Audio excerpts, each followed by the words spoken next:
Chers amis, bonjour, Bezrat Hashem, Nassé, Nassé, Bechol, Massé, que ce cours soit pour l'Atzlacha, renforcer le klal Israël dans la Emouna.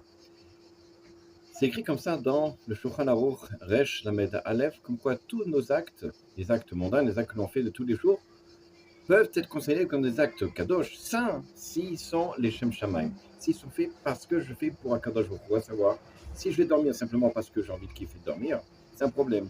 Si je vais dormir parce que c'est pour avoir plus de force pour étudier, effectivement, il y a derrière quelque chose de grand. Ça s'appelle ça, je suis en train de faire une mitzvah. Même chose si je mange pour mieux étudier, pour mieux faire des mitzvot. Alors effectivement, il y a derrière ça, il y a une mitzvah.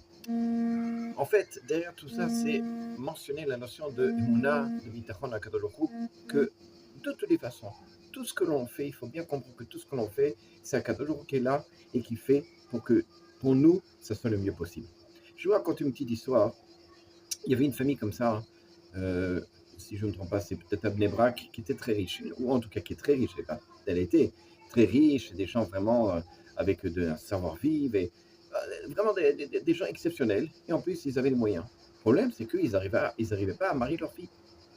Arrivés à l'âge de 24, 25, 26, 28 ans, ils désespéraient, c'est impossible, c'est pas...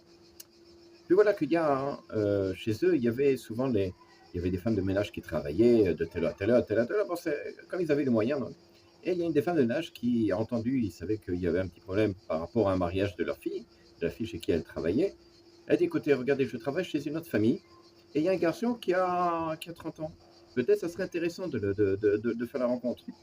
Le père, il a dit, qu'est-ce que maintenant je vais m'occuper d'avec une non-juive qui va me dire, il faut faire un mariage comme ça, il faudra où on est arrivé à ce point, à ce base, maintenant c'est qui va nous faire le shidour.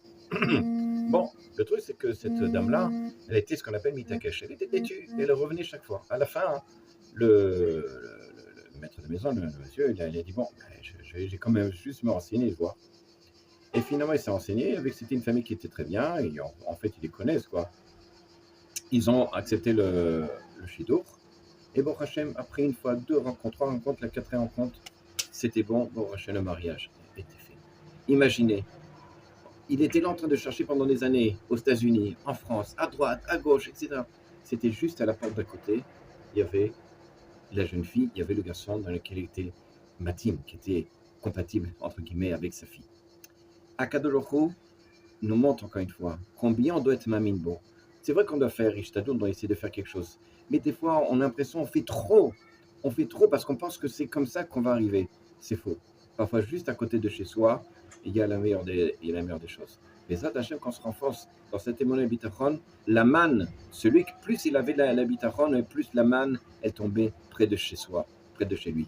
C'est ainsi qu'on doit avoir. Plus on a de bitachon, et plus les choses elles sont proches de chez nous. À bientôt.